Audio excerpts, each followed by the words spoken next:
Assalamualaikum warahmatullahi wabarakatuh. Selamat berjumpa kembali sahabat pembelajar edukasi, teman setia channel Kang Materi Baik Parwis. Kali ini kita memasuki ke part 11, yaitu akan membahas tentang navigasi dan komponen multimedia interaktif. Part 11 berarti sebelumnya ada 10 part yang saya susun dari step by step bagaimana kita menguasai sebuah desain media interaktif. Terus saksikan ya. Untuk acuan pembelajarannya, video pembelajaran kali ini mengacu pada kompetensi dasar 3.3, bagaimana menerapkan prinsip-prinsip desain user interface dan pada multimedia interaktif berbasis halaman web dan media interaktif. Ada kaitannya dengan yang video sebelumnya tentang desain user interface. Jadi desain user interface itu ilmunya, kalau navigasi itu terapannya. Semakin penasaran ya? Indikator yang akan saya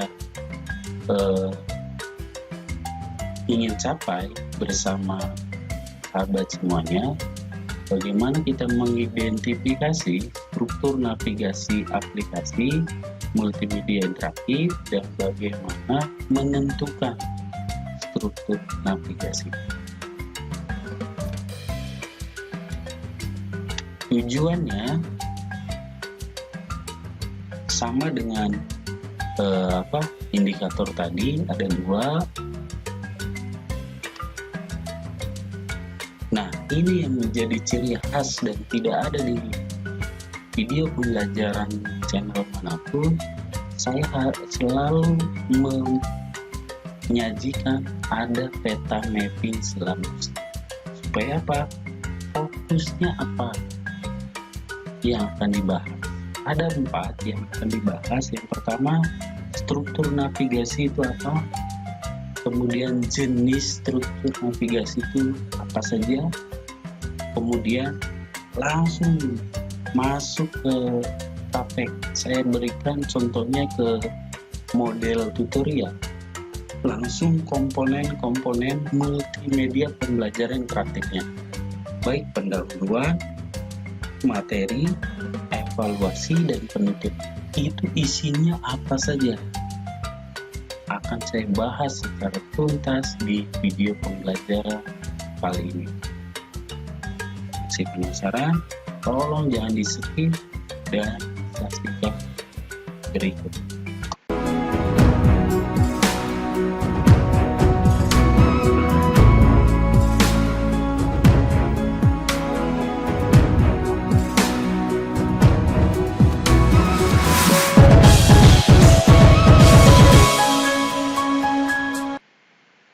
Oke, kita masuk pembahasan di part 11.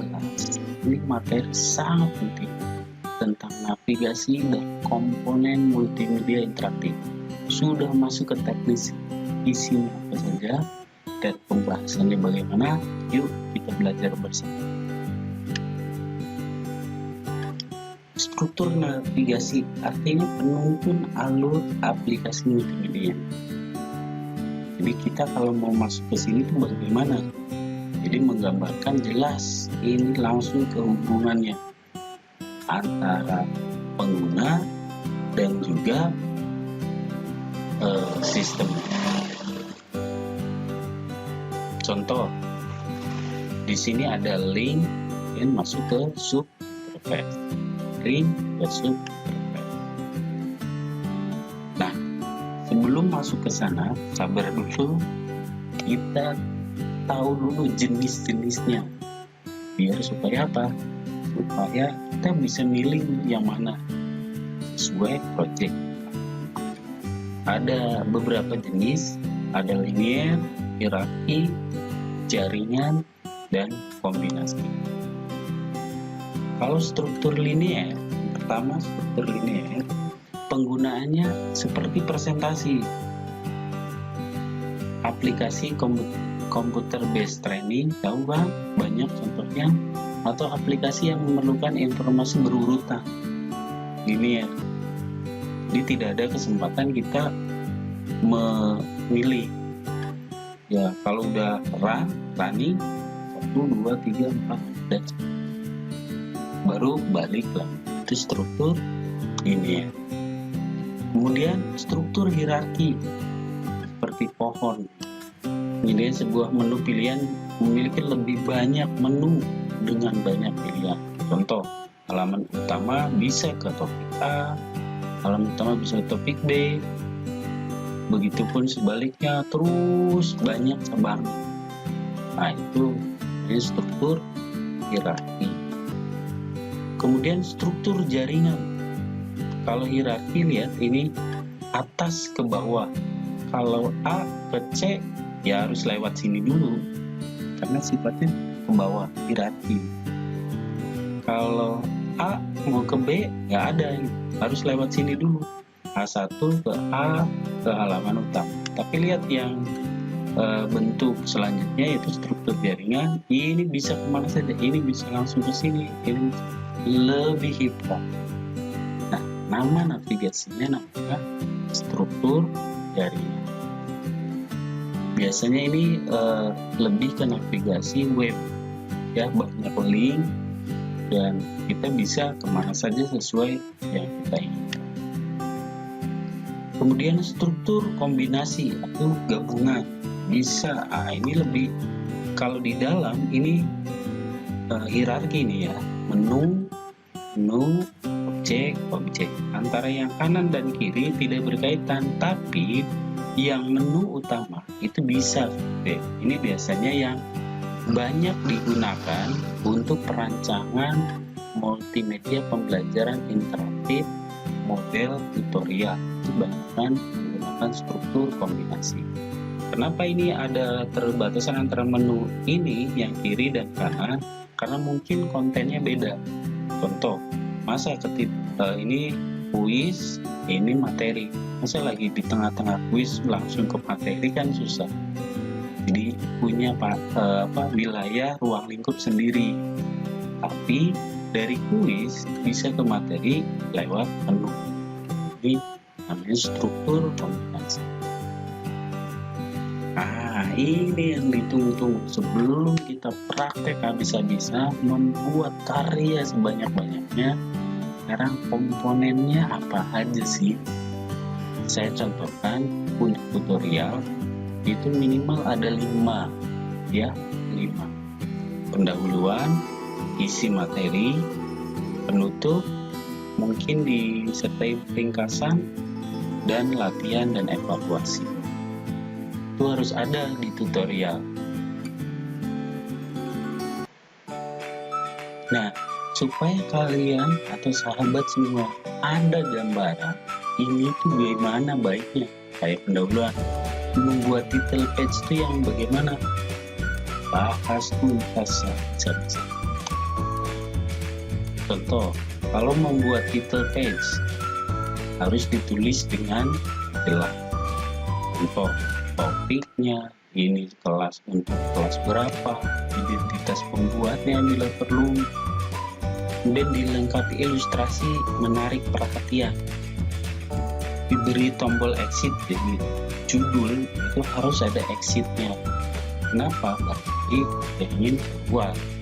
Sebab kalau contoh multimedia yang sifatnya authoring, langsung running atau flash, nggak ada tombol keluar ya jalan terus. Bila perlu disertai dengan klip animasi intro, sekali bisa video, animasi atau slide effect.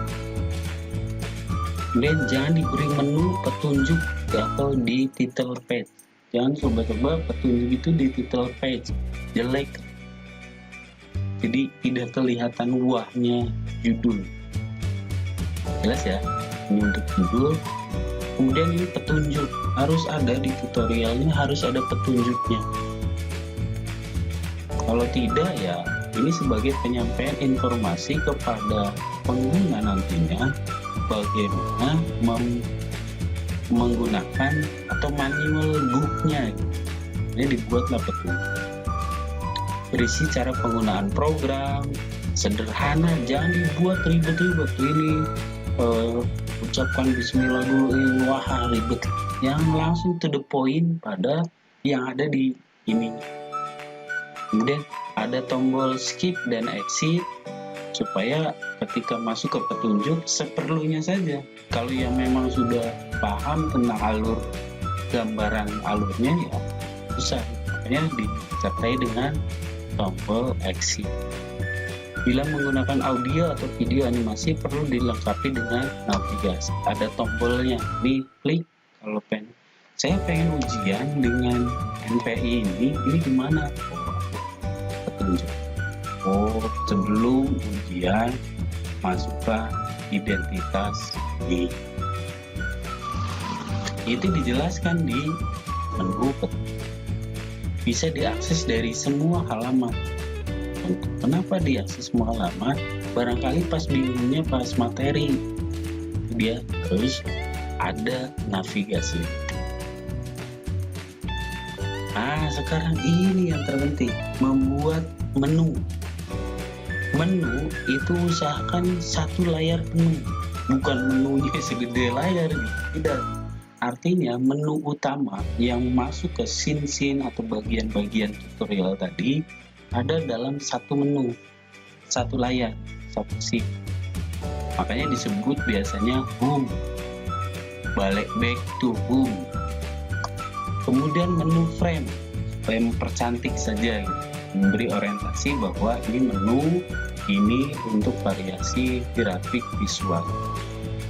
Lebih bagus lagi kalau bisa itu buat menu hidden, jadi seolah dia fokusnya ke cantiknya visual grafiknya, tapi padahal menu yang banyak itu tersimpan di hidden. Cukup satu menu, begitu tekan keluar pull down-nya atau pop up-nya. Nah ini biasanya kayak web ya, jelas ya, ini memperkaya sahabat sekalian. Kemudian dia membuat tombol. Tombol itu bisa icon, gambar, atau teks. Itu silakan sesuai selera dan kreativitas sahabat-sahabat untuk mengembangkan MPI. Bila berupa icon, gambarnya harus yang lazim. Contoh, ini tombol setting, ya gambarnya jangan buah-buahan. Tombol evaluasi, ya jangan buku. Buku itu identiknya dengan materi. Tombol profil, ya jangan gambarnya yang lain. Biasanya profil itu foto atau avatar atau yang lain. Jadi relevan lah. Ukuran tombol juga harus proporsional. Di besar kecilnya dan tata letaknya disesuaikan dengan tampilan slide atau tampilan scene yang ada. Tidak perlu efek suara yang berlebih, kecuali untuk MPI ini untuk anak. Kadang mereka karena imajinasinya auditorianya lebih belajar ke mendengar, itu ketika tombol ini dia ada suara itu lebih senang. Tapi untuk ke yang sekolah menengah itu dia jangan terlalu efek, sesimpel mungkin dibuat. Kemudian diberi konfirmasi pada tombol exit. Jadi ketika tombol exit jangan langsung keluar.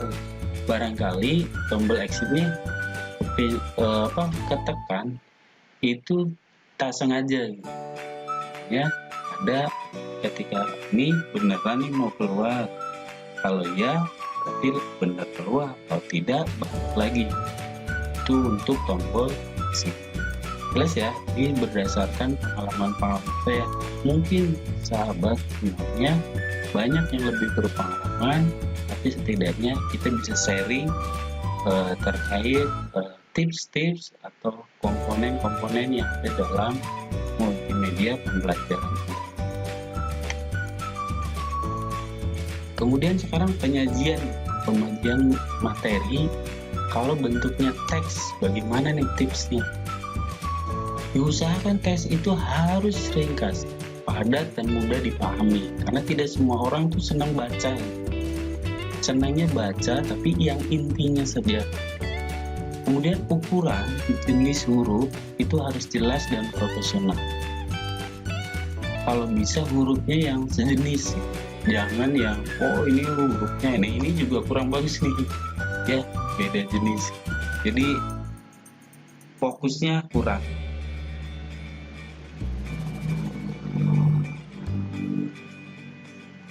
Kemudian jangan menggunakan scroll, terutama untuk informasi yang penting serta pendek, kecuali tidak bisa dibagi ke lain halaman. Nah, scroll ini biasanya bacaan yang panjang, kayak kita baca majalah atau informasi di sebuah berita, itu bolehlah scroll. Tapi kalau di pembelajaran, kalau bisa to the point saja. Kalau memang bisa dipecah di halaman lain, buatlah halaman.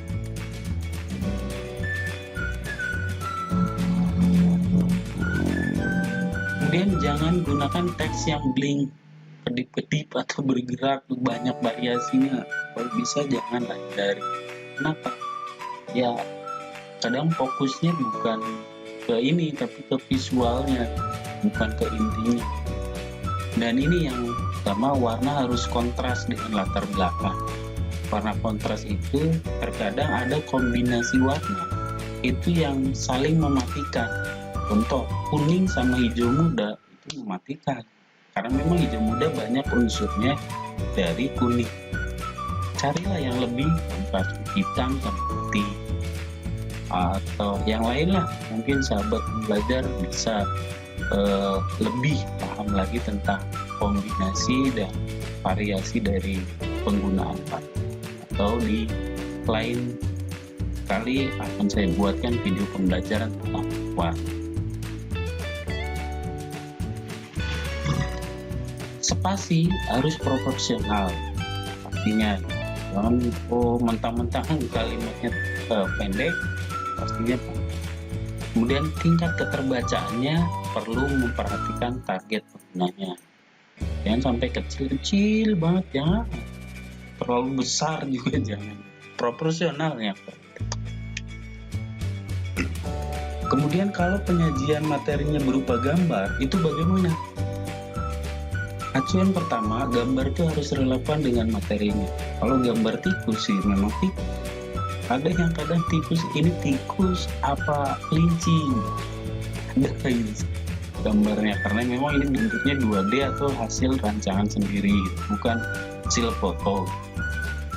Kemudian penjelasan caption itu harus sedekat mungkin. Kadang ada ini loh bagiannya itu ada caption kayak komik gitu kan, ada ya bentuk balon atau caption, itu harus sedekat mungkin. Soalnya apa? Kalau ini objek ada caption, ini objek ada caption, dua-duanya menampilkan caption, kadang ini yang mana nih keterangan, pengguna mungkin bingung. Hindari terlalu banyak gambar atau grafik dalam satu tampilan, nah orang pusing, karena gambar memang bisa mempengaruhi fokus, tapi kalau terlalu banyak justru menghilangkan fokus. Bisa dioptimalkan dengan cara hypermap. Ini solusinya. Perlu diperhatikan kualitas, resolusi, atau warna. Ingat, gambar itu ada bitmap, ada juga vektor. Kalau gambarnya bitmap, resolusinya harus diperhatikan. Vektor juga warnanya juga kombinasi warna dan desainnya proper. Itu jelas ya, sahabat, untuk penyajian secara materi. Kemudian kalau penyajian materinya berbentuk animasi,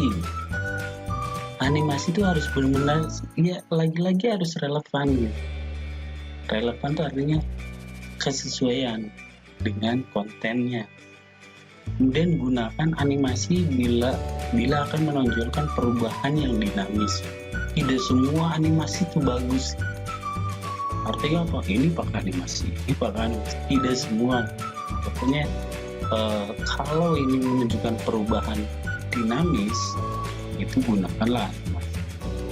Kemudian perlu navigasi play, pause, atau repeat. Kenapa? Kadang kalau di hasil produk MPI tersendiri itu kita susah untuk interaksinya gitu. Ketika udah jalan ya jalan, tapi kalau ada tombol play dan pause repeat, saya nggak perlu nih, paham lah maksudnya gitu. Pengguna jadi bisa mempause. Gunakan teks penjelasan bila diperlukan. Di animasi ada yang ini maksudnya apa? Oh, tikus dikejar anjing, padahal mah bukan tikus dikejar anjingnya maksudnya gitu. Oh, kecepatannya gitu. Ya memang sih dari dulu ini musuhan gitu. Itu enggak, padahal menunjukkan kecepatan awal ini ketika jalan, karena kontennya mengenai kecepatan. Karena nggak ada teksnya, seolah ya kayak lihat film animasi. Iya, jelas ya. Kemudian gunakan efek suara bila diperlukan. Jadi nggak harus semuanya elemen multimedia itu ditampilkan, seperlunya. Jelas ya. Kemudian kalau penyajian materi suara untuk audio, kalau sekali lagi yang harus diperhatikan adalah relevan. Kemudian tadi gunakan kontrol play, pause, repeat. Kemudian suara latar belakang sebaiknya dihindari.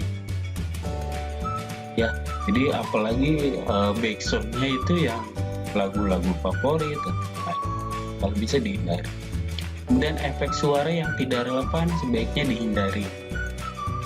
Kemudian kalau bisa tambahkan tombol on off untuk biar kita kapan waktunya suara itu kita jalankan play, atau kapan itu suara itu di off. Dan ini yang terakhir, kualitas suara juga harus baik dari segi format juga kualitas suara. Jelas ya. Kemudian penyajian materi kalau bentuknya video sekali lagi relevan. Tambahkan kontrol play, pause, repeat. Kemudian video jangan terlalu panjang. Kalau di media pembelajaran interaktif, kualitas video harus baik, dan tuliskan sumbernya kalau memang video pembelajaran itu sumbernya dari internet. Kalau penyajian materi berbentuk simulasi, lagi-lagi relevan, cocok dengan pengetahuan, biasanya berupa problem solving, thinking skill. Jadi saya mau buat tutorial tentang video pembelajaran ini nih, harus ada simulasinya. Nggak harus. Kita cocok kalau ini lebih ke problem solving, jelas. Kalau tidak ya gunakan yang lain. User berinteraksi untuk manipulasi berbagai aspek dari simulasi. Oke. Interaksi, mouse click, mouse over, kemudian drag and drop itu penting kalau dibuat simulasi. Oh, kalau ini sudah ditekan tandanya berubah, atau ketika kita klik ini ada perubahan-perubahan tertentu dari yang semula dan setelah bila kompleks perlu dibuatkan petunjuk pengoperasian. Sekali lagi, petunjuk itu penting. Tidak semua pengguna itu paham dengan alur yang akan dibuatkan, yang kita buat dalam MPI. Sekarang membuat evaluasi, karena tutorial harus ada evaluasi, drill and practice, apalagi evaluasi, lebih cenderung ke evaluasi. Evaluasi harus mencakup keseluruhan materi dan sinkron dengan tujuan pelajaran. Kemudian contoh soal atau latihan perlu diberi dengan cara penyelesaian yang menunjuk materi, tidak ada latihan, langsung soal. Seolah kayak belajar itu setelah baca ya soal, itu tidak, harus ada contoh-contoh. Feedback harus positif, bisa memberi penguatan sesuai respon penggunanya dan tidak vulgar. Contoh, ketika pengguna itu menjawab benar, Contoh kita feedbacknya, selamat Anda menjawab dengan benar. Kalau salah, mohon maaf jawaban Anda salah, tetap fokus, semangat belajar. Itu kan positif dan bagus. Jangan ya kalimat-kalimat yang kurang pas lah. Kemudian jenis soal berbuat variasinya harus ada. Jangan monoton pilihan ganda semua. Isian juga memang bagus soal isian gitu, tapi kan apa ya, monoton lah. Bisa menjodohkan, drag and drop kan. Bila respon salah, maka jawaban betul dan penjelasan harus diberikan dengan soal yang masih ini kalau bisa ya, karena ini tipenya yang saya ungkapkan ini tutorial. Jelas ya?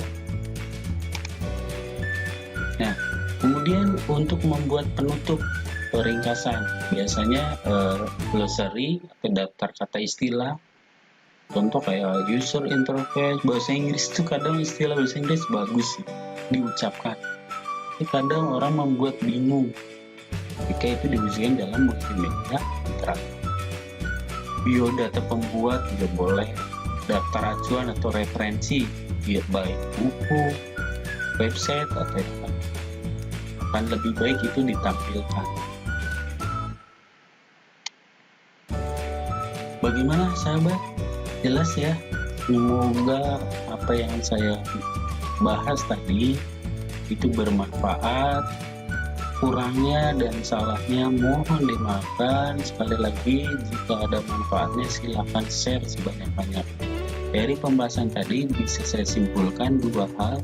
Jenis struktur dari navigasi suatu produk multimedia pembelajaran interaktif itu bisa linear, grafik, jaringan, dan kombinasi.